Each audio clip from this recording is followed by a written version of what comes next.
Bonjour. Quand même, non, bah t'es pas fut toi des fois, hein. Bonjour, bonjour. Bonjour tout le monde. Vous savez qu'on est très content. Ah ouais. Et vous savez pourquoi on est content? Là, on est content. Là, on est content. Et vous savez pourquoi? Parce que c'est notre première vidéo que on vous délivre en exclusivité pour notre chaîne YouTube qui vient tout juste de voir le jour. Et on est super content. Là, on est content. Beaucoup. On est très content. Alors, cette chaîne YouTube, qu'est-ce qu'elle va vous apporter de plus dans votre quotidien? Écoutez bien, on va vous apporter des contenus humoristiques, alias Chabit et Grosse Patate. Oui. Chabit c'est lui, Grosse Patate c'est moi. Oui, ça se voit. Hein. Mais bon, je suis quand même une princesse amandienne. Oui, bref. Une variété de patates très bonne, très belle, très chère. Bref, même en Espagne, les princesses amandiennes sont incroyables. Oh.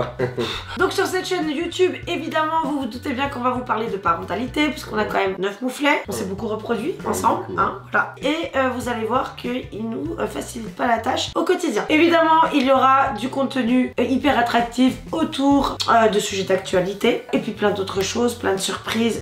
C'est vrai que vous savez que chez nous, il n'y a pas de tabou, il n'y a pas de chichi. On est comme on est, et puis c'est tout. Et voilà, il y a beaucoup de sujets qu'on a envie d'aborder avec vous, beaucoup de choses qui gravitent autour de notre vie depuis des années, et qu'on a envie de vous partager, que vous nous demandez de vous partager. Et donc là, ça y est, on est dedans. Check mon gars. C'est parti mon kiki. C'est parti mon kiki. Pour cette première vidéo, donc, nous allons répondre à vos questions. Il y a quelques jours, on vous a mis une FAQ sur Insta en story. Et donc, on a récupéré toutes vos questions. Et là, on y répond ensemble. On va peut-être se prendre la tête d'ailleurs. Peut-être un peu. Un petit chouïa. Un petit peu comme ça. Que vous manque-t-il pour être comblé? Un 10e enfant? Non. Non, non, surtout pas. Non. 1 million d'euros. Ouais, même pas, parce que tu sais qu'on a tous nos enfants, on est comblés, je trouve, moi, tu vois. Ah, mais on n'est jamais comblé. Ah, bah moi, je sais pas, moi, je suis. T'es comblé, toi? Ouais, j'ai ma femme, j'ai mes enfants. Fais gaffe que ta femme, tu peux ne plus l'avoir. Ta femme, elle peut se barrer quand même. Je cherche la bagarre, là. Fais attention. Bah, non, mais moi, je trouve qu'on a tout ce qu'il faut pour être heureux. J'avoue. Je conçois. Alors, comment nous sommes-nous rencontrés? Bah alors là, vraiment, vous allez voir un truc hyper romantique. Genre, vous avez jamais vu ça de votre vie. Hein. Ah, c'était trop beau. Ah ouais, incroyable. Magnifique. Mais vraiment, un truc... Mais même Disney, ils ont pas fait mieux. Ah ouais, sur un parking. En bas d'une tour, ouais, au Chex, au quartier. Voilà. Il est arrivé avec ses gants, en mode... Wesh, tu veux quoi, wesh? Voilà. Ah, bah quand même si, un peu quand même. Non, j'étais... En fait, elle connaissait Non, je connaissais une copine à toi. Oui, bah du coup, ma copine qui était avec moi. Voilà, ouais. T'es quand même arrivé en mode wesh, tu veux quoi, wesh? Voilà, en bas de la tour. Je me rappelle plus, ça remonte à longtemps. Hein. Oui, ça fait 14 ans, hein. C'est écrit là. Ça fait 14 ans. Voilà. Mais bon, ouais, non, donc on s'est rencontrés sur un parking au quartier, quoi. Voilà. Dans un quartier à Planoise. Pas très romantique. Combien vous rapporte vos placements de produits par mois? Je t'en pose des questions, moi. Et je t'en pose des questions, moi. Non, là, on parle pas d'argent. Non, on chiffre n'aime pas. Non.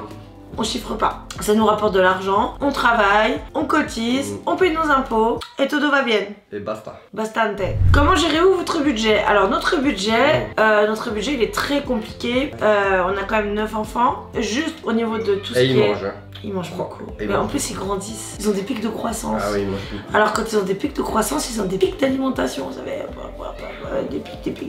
Et alors tu fais... ça fait des pics d'oseille. Ça c'est ma femme qui fait les courses, moi je le fais pas. Oui, il fait pas les courses, il sait pas faire les courses. Non. Il a jamais su faire les courses. On peut pas lui en vouloir, c'est comme ça.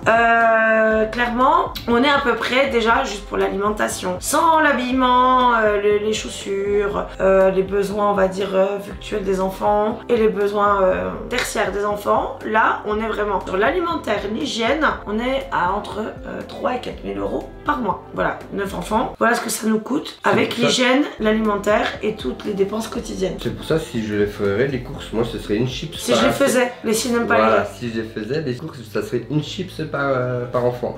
Et là, ça coûterait moins cher. Bah oui, puis nous hurleraient tous dans la tête toute la journée parce qu'ils ont les gros, quoi. Hein, ce serait super, du bonheur. Continuez-vous le X? Mais pourquoi on arrêterait le X? Oui, on continue. Pourquoi arrêterons-nous le X? Mais bien sûr qu'on continue le X. Plateforme. On aime beaucoup. C'est vrai que nous, on s'est retrouvés en tant que couple. On a retrouvé une dynamique hyper complice dans nos rapports. Et on rigole, on s'éclate. En fait, ça nous anime.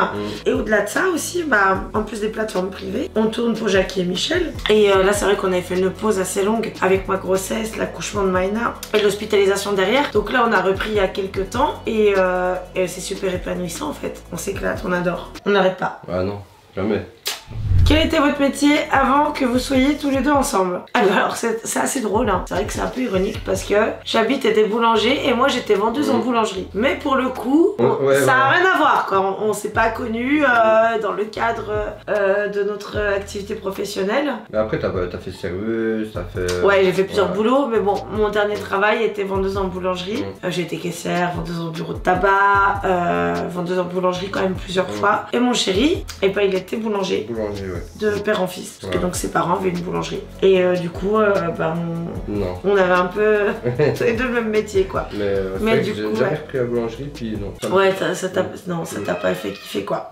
Où en est le procès contre TF1? Alors je vais vous dire franchement, vous savez que nous on est des gens très simples, on n'est pas des gens procéduriers du tout, et ça nous a gonflé. Ouais. Alors autant pour des causes qui sont plus légitimes, comme aujourd'hui les problématiques qu'on rencontre avec notre propriétaire, avec les établissements scolaires des enfants, voilà, là oui, on s'anime et on s'active vraiment. Autant contre TF1, flemme en fait, flemme, flemme, ça nous a saoulés. Puis encore c'était pas TF1, hein, c'était TF1 Production, c'était pas la chaîne, c'était la boîte de prod. Et non, c'est pour ça qu'on a lâché l'affaire. Flemme, complètement, on a lâché l'affaire. Enfin, c'est même pas on a lâché l'affaire parce que la procédure continue. Mais nous, on s'y implique trop. On s'est retiré de... Voilà, effectivement, voilà, tout ce qu'ils ont merdé, ils ont merdé. Tout ce qui a été fait de travers a été fait de travers. Mais en tous les cas, nous, on a décidé d'arrêter, puis nous a saoulés. Voilà, de se consacrer à ce qui nous fait kiffer et pas le reste. Combien de vidéos comptez-vous faire par semaine? En tout cas, cette chaîne est une super idée. Alors, idéalement, nous, on voudrait vous proposer un épisode par semaine, parce que l'idée c'est vous proposer quand même du contenu de qualité, du contenu élaboré avec des belles idées et qui vous fait kiffer. Voilà, clairement, on a envie de proposer un épisode qui vous fait kiffer toutes les semaines. Et donc du coup, ça ferait 4 à 5 épisodes par mois. Peut-être qu'il y aura des semaines où il y en aura 2, mais on se donne un objectif, un épisode hebdomadaire. On va commencer par là. Déjà, comment choisissez-vous le prénom de vos enfants? Alors, les prénoms des enfants. Alors, on a eu plusieurs modes de choix. On a fait des... comment dire, des tirages au sort pour Alina. Des tirages au sort. Pour Léna. Non, pour Léna, pas Alina. Il y a Alina. Alina, par exemple, Alina, on l'a choisi de façon particulière, son prénom, parce que le papa d'Alex s'appelait Alain. Il a perdu son papa à l'âge de 17 ans. Et Alain, quand on mélange les lettres, ça fait Alina. Donc, on a trouvé cette idée de prénom comme ça. Maëna, pareil, on n'a pas fait de tirage au sort, parce que Maëna, en fait, on avait rencontré une petite fille quand Léo avait 5 ans, pour un anniversaire. On avait organisé à la maison. Et en fait, il y avait une petite fille qui s'appelait Maëna dans sa classe, qu'il avait invitée, qui était magnifique. Elle avait des yeux incroyables, elle était sublime, elle avait des yeux incroyables cette petite. Et allez savoir pourquoi. Pour Maëna, bah c'était évident, ça devait être Maëna, c'est tout. Octave, pareil, pas de raison particulière. Octave étant le 8e enfant, on l'appelait Octave parce que c'est le 8e, parce que l'octave, voilà, est le symbole du chiffre 8, que ce soit dans la musique, dans la poésie, voilà, dans plein de domaines différents. Octave, le 8e, donc forcément Octave s'appelle Octave, Dédé quoi, alias Dédé. Mais sinon pour les autres c'était un tirage au sort à chaque fois, on faisait des prénoms en commun, puis on tire au sort. De quoi êtes-vous le plus fier? Ah, de quoi? Ah, très bonne question. Ben moi, je suis de ma famille. Je suis fier de ma famille et de ma femme. Ah, ta femme aussi? Ouais, un petit chouïa. Mais plus de ma famille. Mais bon, ma famille c'est ma femme, alors t'es dedans, tu vois. Je rigole avec toi. Qui c'est qui les a produits tes gosses? C'est toi, moi je suis fier de ma femme et de mes enfants. Et de toi aussi? Et de moi aussi, oui. Au passage, un peu. Un petit peu, oui. Un peu. Un petit chouïa. Faut se flatter un peu. D'où vous est venue votre envie de faire des vidéos X? Alors, faut savoir qu'effectivement, nous a connus au travers d'un programme familial initialement. Néanmoins, ceux qui nous suivaient sur les réseaux sociaux à ce moment-là, même au début de l'émission, savent qu'on avait déjà une sexualité exacerbée et débridée. On a toujours été un peu coquin, un peu fou. Ça n'a pas bougé. Effectivement, de le monétiser, de le filmer, de le monétiser, c'est venu après. Mais en fait, c'est venu comment pour toi? Toi, tu penses que c'est venu comment? C'est vrai que c'est intéressant comme question. Comment tu penses que c'est venu toi? C'est venu parce que franchement déjà à l'époque, tu te rappelles, on aimait bien se filmer. Non, tu aimais. Oui, j'aimais bien nous filmer. Oui. Et ça a commencé comme ça. Nuance, c'est pas pareil. Non, et aussi, on a connu une crise de couple. On va pas se mentir, voilà, on va dire les choses quand même. Ouais. On a connu une crise de couple quand même qui a été assez dure. On a failli se séparer à une époque. On a failli se séparer et en fait, on s'est retrouvés. Quand on s'est retrouvés nous, en fait, on s'est retrouvés déjà physiquement, d'un point de vue charnel, sexuel. Et c'est complètement légitime et normal, hein, je pense, dans un couple. Ça fait quand même 14 ans qu'on est ensemble. On a quand même eu 9 enfants, hein, donc tous les postpartum, les grossesses, tout ça, vous imaginez. C'est vrai que hein, les filles, vous comprenez? On s'est perdu, ouais. On s'est perdu à un moment donné. Et d'ailleurs, tout ce qui est assujetti au postpartum, à la crise de couple, aux problématiques vraiment comme ça, là, relationnelles, hein, qu'on rencontre, je pense tous à un moment donné, qui peut d'ailleurs avoir raison de nous, parfois, parce qu'il faut vraiment faire bloc, il faut faire face. Et bien, sur tous ces sujets-là, il y aura des vidéos qui seront consacrées à chacun de ces sujets, sujets-là. Voilà. T'as voulu chez l'orthophonisme. Et en fait, pour nous, ça a été un exutoire un peu. Hein, je pense. On s'est retrouvés. On a eu envie. On s'est dit pourquoi pas. C'était sans prétention. C'était sans se dire ça va marcher. On savait pas. Et puis on s'est lancé. Et ça nous a fait vibrer. Ça nous a fait kiffer. On s'est retrouvés. Et puis ça. Et en plus ça a fonctionné. Ah oui, ça a bien fonctionné. Donc en fait on prenait du plaisir. On s'est retrouvés. On a retrouvé notre couple. On s'est animés ensemble. Et en plus de ça, on l'a monétisé. Ouais. Que demander de plus? On était bien quoi. On est bien. On est bien. On est bien. Comment faites-vous pour tout gérer, sinon ne changez pas? Merci beaucoup. C'est trop adorable. T'inquiète, on changera pas. On peut pas. Si c'est foutu, on changera plus. Hein. J'ai 37 balais, il en a 44. Tu te doutes bien que c'est fini, on changera plus. Body. Un petit 44. Non, pour tout gérer. Alors, oui, on a un peu d'aide. On a un petit peu d'aide. On a quelqu'un qu'on a employé pour nous aider pour le repassage. Un petit peu pour le ménage. Parce qu'on a une grande maison quand même de 220 mètres carrés. Avec 9 enfants, 3 chiens. Tu te doutes bien qu'il faut nettoyer tous les jours. De façon très assidue. Donc, on a quelqu'un, voilà, bien plusieurs heures par semaine pour nous aider un petit peu pour le repassage, parce qu'on fait beaucoup de lessive aussi, un petit peu pour le ménage et qui garde les enfants aussi quand on s'absente. Voilà, une personne de confiance à qui justement on peut confier ces tâches-là qui nécessitent une grande confiance réciproque d'ailleurs. Alex a-t-il reconnu Léo comme fils à la mairie? Léo, comme vous savez, il est né d'une première union. J'avais 19 ans quand j'ai eu Léo, j'ai rencontré Alex, il avait 3 ans et demi. Il l'a adopté. Alex a adopté Léo. Alex, il a adopté Léo et il l'a fait. En fait, ça se fait pas à la mairie, ça se fait chez le notaire et au tribunal. En fait, il y a 2 étapes. La première étape, c'est chez le notaire où on doit rédiger un acte d'adoption. Il y a deux modes d'adoption. Il y a l'adoption simple et l'adoption plénière. Donc, Alex lui a fait une adoption simple pour Léo parce qu'il avait plus de 13 ans à ce moment-là. Et en fait, quand un enfant a plus de 13 ans, c'est que l'adoption simple qui est requise aux yeux de la loi. Et après, cet acte d'adoption est parti au tribunal pour être validé tout simplement par le juge. Et donc, ça a été complètement... c'était très simple, hein, ça a été validé très rapidement. Et en plus, je l'ai adopté parce que c'est mon fils et puis voilà, c'est comme ça. Tu l'as élevé depuis qu'il est tout petit. Son père biologique a donné son accord aussi. C'est important de le dire pour ceux que ça peut intéresser justement, parce que j'ai eu des messages dans ce sens-là. Quand le papa n'a pas reconnu l'enfant, on n'a pas besoin de son accord, mais quand il a reconnu l'enfant, il le faut. Voilà. Et donc le papa biologique de Léo a donné son accord. Et d'ailleurs lui-même avait demandé à Alex, quand on s'est mis ensemble, t'étais parti boire un café avec lui, il t'avait dit il voulait pas s'en occuper, qu'il n'était pas capable, qu'il n'était pas prêt pour s'en occuper, alors exactement. Voilà. Moi j'ai pris la relève. Et de toute façon, tant mieux parce que Léo il est comme ça. Non mais il a rendu un bon service à son fils en faisant ça, ce qui lui a permis d'avoir un papa. Voilà, parce que lui c'était pas un papa. Allez-vous toujours déménager? Votre propriétaire vous embête-t-il encore? Oui, alors on cherche toujours à déménager. Après, on ne sait pas quand nous allons déménager, puisque là on est en pleine recherche. On se doute bien que quand on a beaucoup d'enfants, on recherche pas une maison, pas un logement en claquant des doigts. C'est compliqué. Faut trouver quand même quelque chose qui nous convient. Quand on aura trouvé le logement qui nous convient, effectivement là on partira. Notre propriétaire nous embête, oui et non, puisqu'en fait non, là il donne plus trop de signes de vie. Après, il a fait beaucoup de merde. hein, beaucoup de conneries. Voilà, donc il a beaucoup de problèmes là aujourd'hui, de par la justice. Et nous, bah, en fait, on a un avocat hein, qui gère, on a pris l'avocat de Julien Courbet, là, celui qui est chez Courbet, là, qui gère, qui est spécialisé en droit immobilier. Et donc c'est lui qui va nous défendre et qui attaque le propriétaire pour toutes les malfaçons et toutes les problématiques que nous rencontrons depuis plusieurs mois. Les vices cachés. Voilà, c'est ça. Bonjour, vous ne parlez plus de vos produits cosmétiques, sinon bravo pour tout le reste, bonne journée. Oui, alors nos produits cosmétiques, on n'en parle plus. Alors on avait un peu expliqué déjà plusieurs fois en live. Vas-y, je te laisse la parole un peu.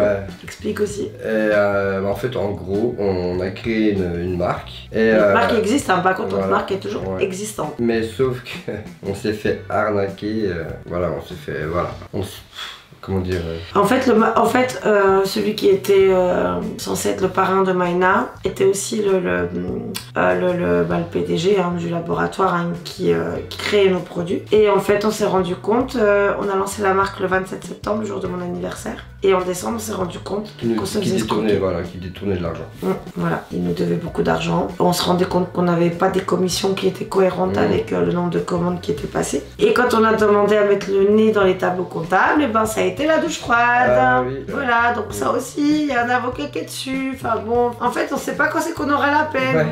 C'est une dinguerie quand même. Ça s'arrête jamais. C'est une dinguerie.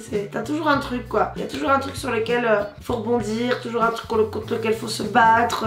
C'est très compliqué quand même. Hein. C'est vrai. Donc voilà, après, c'est vrai que les gens, l'argent rend les gens très noirs, rend les cœurs très noirs. Et là, écoutez, on est typiquement dans un cas de figure de ce type-là. Léo va-t-il reprendre ses études à la rentrée? Alors, on sait pas trop du coup, puisque Léo, en fait... il a postulé quand même dans... Il a postulé dans plusieurs écoles. Il a postulé dans plusieurs écoles. Il est en attente de savoir s'il sera recruté ou pas. Mais en tous les cas, non, on lui a un peu boosté quand même. On l'a boosté, ouais. Et donc là, il a trouvé du travail. Il commence, d'ailleurs, il commence demain. Il a trouvé un emploi, il commence dès demain. Donc on est assez content de lui parce que on lui a mis la pression un peu quand même, parce que la vie, c'est pas de rester à jouer à son ordinateur clair, en disant oui, j'attends de voir si je suis pris dans une école. Non, en attendant, tu travailles, voilà, t'as 18 ans. Il a 18 ans dans 3 mois. Il faut qu'il prenne aussi conscience des choses et qu'il se responsabilise. C'est important. Ça c'est clair. Moi, à partir de 15 ans, moi je vais travailler. Alors. Mais oui, moi à 17. Mon père il m'a dit tu veux gagner ta vie, tu travailles. Exactement. Voilà. Et donc là, Léo a trouvé du travail, il commence dès demain.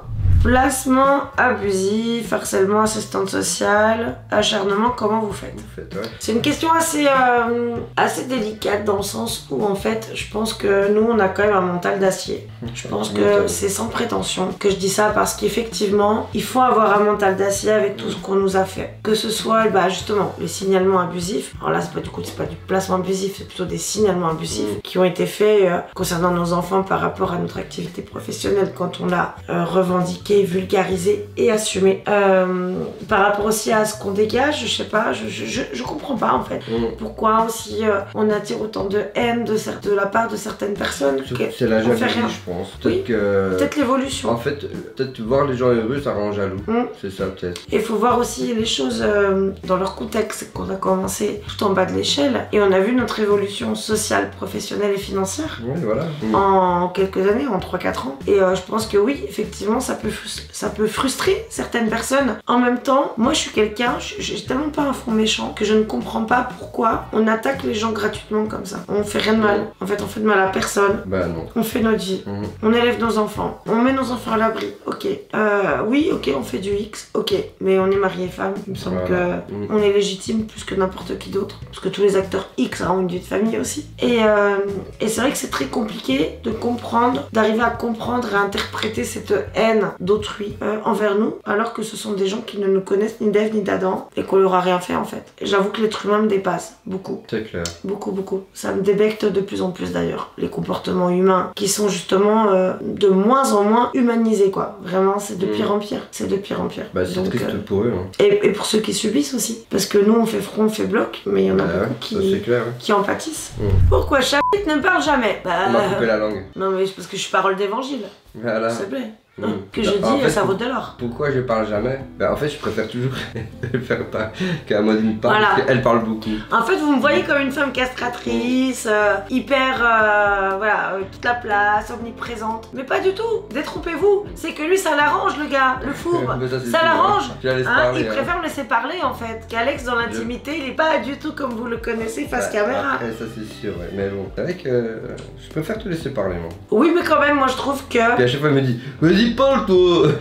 Mais oui, parce qu'en fait, les gens pensent toujours que moi, je suis la grande gueule. T'es une grande gueule, quand même. Je suis une grande gueule, mais on pense que je suis une femme castratrice et que je t'empêche de parler. Alors que pas du tout. Moi, je demande que ça, que mon mari parle. Mais en fait, on n'est pas tous égaux face à l'aisance de la prise de parole face caméra. Et ça, faut le comprendre. Et d'ailleurs, en story, on le voit bien que Alex, il est très déjanté, enfin, qu'il a une aisance dans sa prise de parole et tout. Mais effectivement, quand on est en tournage comme ça, ou pour une émission, pour une vidéo, enfin un concept bien particulier, voilà, c'est pas son délire, quoi. Ouais. Chacun son truc. Et moi, je préfère te laisser parler. Et puis, préfère les sextoys. Chacun sa merde. Allez vous faire un tournage de 24 heures chez vous. Ah ben oui, clairement, ça c'est un truc que j'ai très envie de faire. Parce qu'on est toujours, nous on a toujours été très transparents sur notre façon de vivre, notre façon voilà, de nous comporter, la façon dont on gère nos enfants, notre quotidien. Et puis ça serait super cool. Et ce serait 24 trop bien. heures à la maison. Avec une cam. cam. Au moins vous verrez voilà, des caméras comme elle est. qui tournent 24 heures. J'étais sûr. Non mais toi. Je plaisante. Vous allez voir comment il est en vrai. Vous allez voir comment il est le chef. Pendant 24 heures à la maison, vous allez voir comment ça se passe à la maison. Voilà. Une famille nombreuse, mais... Voilà, et ouais, et moi je ferais bien un truc avec des cams un peu partout dans la baraque pendant 24 heures. Ça, c'est un truc qu'on va vous faire d'ailleurs sur notre chaîne YouTube. Ça va venir. Patience, ça va venir, ça va venir. Bon bah voilà, on a répondu à la plupart de vos questions. En tout cas, rassurez-vous, on vous refera des FAQ très régulièrement, de façon récurrente, dans nos contenus sur notre chaîne YouTube. Chavit est content, Chavit a parlé. J'ai parlé un petit chouïa. Voilà, Chavit n'est pas muet, Chavit a des cordes vocales. Et puis on va vous laisser parce que nous on a du contenu coquin tourné. Bisous et n'oubliez pas de vous abonner, d'activer la cloche. Bisous, bisous, bisous. Bisous, bisous.